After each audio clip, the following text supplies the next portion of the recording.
Hey guys, welcome back to the house where we talk news, celebrities, and hot topics. Listen, it's another slow news day. I don't know. Is it because of the holidays? I'm not sure. There's nothing really going on except for the fact that we have Megan Thee Stallion and, Joe Budden and EJ and Tory Lanez and all of those great things. So we'll get into that in just a second. However, we do have a slight update when it comes to Tamar Braxton. Now, remember a couple of days ago, I came onto the platform and read out Tamar's Insta stories, okay, where she was basically saying that an Atlanta peach and her husband threatened her, right? And a lot of the folks were saying maybe it's Eva and Michael Sterling, maybe it's Candy and Todd Tucker. Somebody else said maybe it's Tiny and T.I. We don't really know. Okay, when she wrote a peach, when she said an Atlanta peach, we all assumed that it was an Atlanta housewife. So if we are keeping on this assumption, I heard a rumor that said the reason why Tamar Braxton was motivated to come out with that story is because she's vying for a peach. She wants to be on the Real Housewives. She is competing to be on the Real Housewives. Even though it'll have to be season 16 because season 15 is already over. Unless they introduce her at the very end of season 15, and then we can maybe get a full-time peach for Tamar next season in 16. However, I don't think it's going to happen. I don't think the ladies, and when I say ladies, I mean the producers, the girls, they don't want her on there. They don't want Megan. They don't want Tamar Braxton on there. They don't want nobody who's been on another reality TV series for 10 plus seasons to be on their show. I mean, sometimes they'll bring back folks like Cherie, they have on there, and Monietta. But we have to remember that Hollywood Exes only lasted for 2 seasons, I think. Okay, somebody fact check me in the comments down below. 1 or 2 or 3 seasons, child. But we know Tamar from the Braxton family values. And so, yeah, I don't think they're going to want her on there. But I hear that's the reason why she came out with that story, is because she really, she's a part of this Peacock show. She was inducted into the NBC Universal family via this Peacock show that she's doing with Evelyn Lozada and Nivea and things like that. It's called The Queen's Court.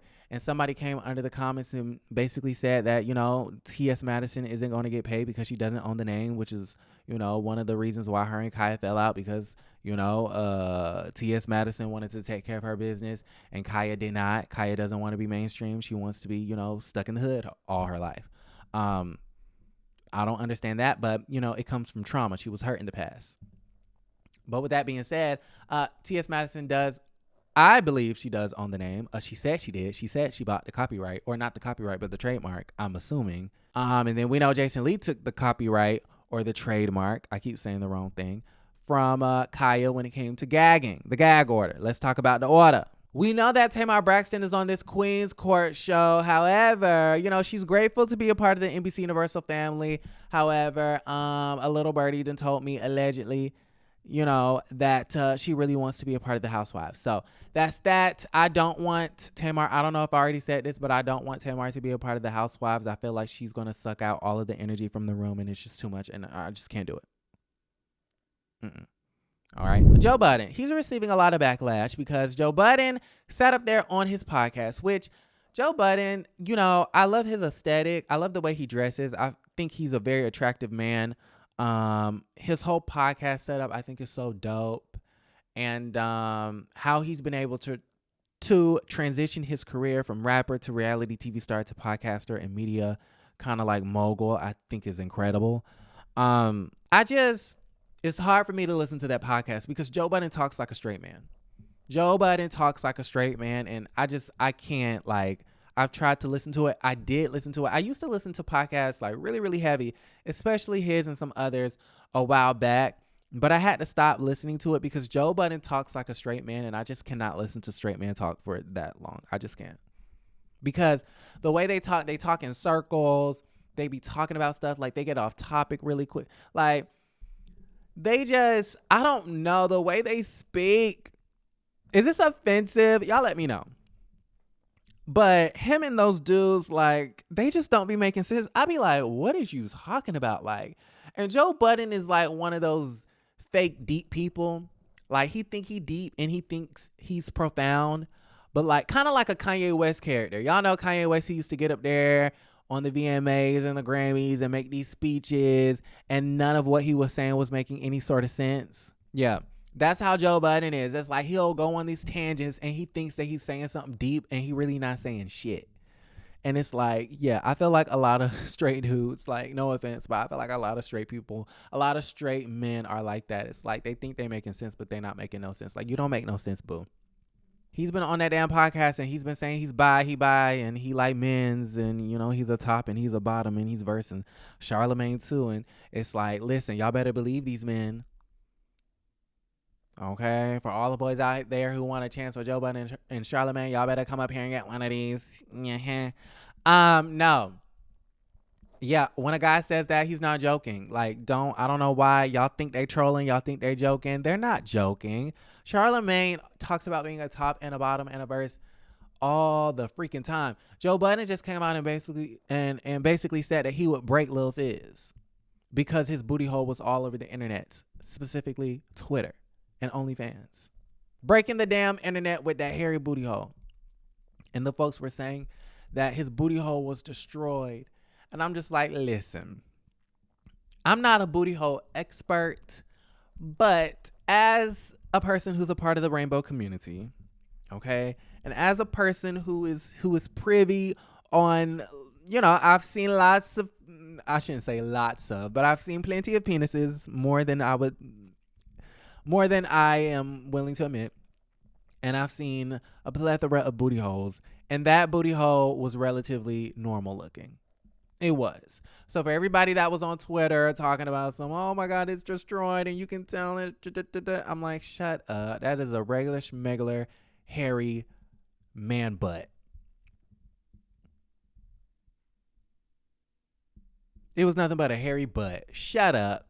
Y'all get on my nerves. But anyways, I say that to say, when these guys are on the radio and they're doing these podcasts and they're talking about being gay and coming out and stuff, I don't know why y'all not believing them. What straight man is going to joke about himself being gay? Joe Budden, back to the original story. Joe Budden took to his podcast to basically say that Megan Thee Stallion, he don't like Megan Thee Stallion, okay? And he doesn't know who to believe when it comes to this trial and whatnot, but he says he doesn't like Megan Thee Stallion. He's seen Megan Thee Stallion do a lot of shitty things to a lot of great people, and this is not the first time that I've heard this. I used to talk to a man who is in the music industry, and he told me his words were almost exactly Joe Budden's words. His words were almost the same exact, and I'm talking about we had a personal private conversation where he told me that Megan Thee Stallion does a lot of shitty things to a lot of people behind the scenes. I mean, these people are in the music industry. They know more than me.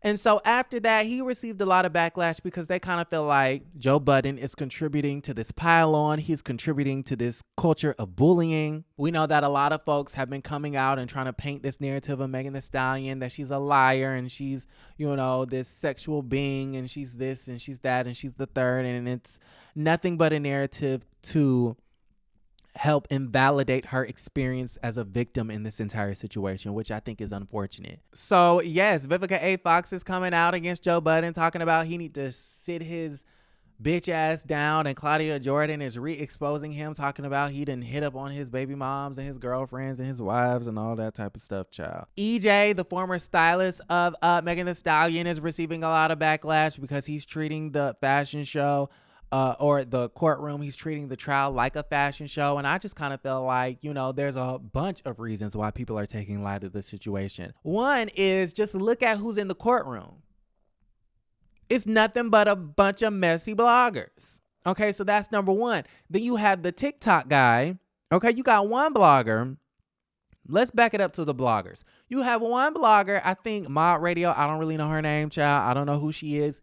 But they were plastering her photos all over Twitter, and she was wearing this dress with all of her titties hanging out. Okay, titties hanging out in the courtroom. Okay, so that's number one. Number two, you have the TikTok lawyer, lawyers for workers. First off, this lawyer is an employment lawyer. Okay, so he caught himself trying to report on the Tory Lanez situation, and he's a mess. Everybody wearing all these rainbow colors into the courtroom. And then on top of that, look at who's distributing the reports. Now, listen, I am not bashing the Instagram blogs, and I'm not saying that the Instagram blogs don't have accurate stories and or credibility, but a lot of the people are getting their news from these Instagram entertainment black blogs, which there's nothing wrong with that up until a certain extent. But my biggest problem with these blogs is that they cultivate this environment of bullying and problematic and toxic speech. Just go to the shade room, and this is not me bashing the shade room. This is just a fact. Go to the shade room and click on any post. Click on the post and read the comments. It's nothing but toxicity and problematic speech. Am I right or am I right? I mean, a blog is only as good as the behavior of the audience, in my opinion. And this goes for any media outlet. There's going to be a difference. Here on my page, we're not going to go down on the gutter. And if I see it, we going to delete it. That's how I am. A lot of these bloggers and YouTubers, they're not going to tell you that they delete the comments, right? Because they want to seem like they're unbiased and they want everyone to have a say in. No. If you say some outlandish shit, you will be deleted. A lot of the YouTubers do it anyways. They delete y'all comments and then they come onto the screen and then lie about it. They are deleting your comments. And I'm not going to lie about it. Yes, if you've noticed on the House of Aaron that your comment is not there no more, and if you're wondering if I deleted it or not, I did delete it. Because 1, I didn't like it. 2, you were personally insulting me. Or 3, your comment was extremely racist, homophobic, or all of the above. These blogs cultivate a very, very messy, toxic, problematic environment. And so that's the reason why people aren't taking it serious, along with the fact that you got EJ coming out, with the video clip on Instagram. It's a video clip he posted of him, coming out of the courtroom, and he overlaid the video with music of the Law and Order theme song. You got Megan omitting information. She never told us that she fist fought Kelsey. You have Kelsey. It looked like she took a bribe from somewhere, because what's the reason why you not telling the truth? And then you got Tory just flat out saying he ain't do shit.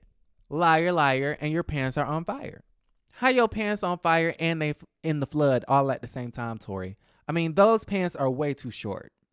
Nobody wants to see your ankles. It's December, boo. You save that for April. This whole entire trial has become the biggest joke. It's one big media entertainment spectacle, and it's become a joke. So y'all let me know how y'all feel about the situation in the comments down below. Go ahead and like the video, subscribe to the channel, and don't forget to create a great day. Bye.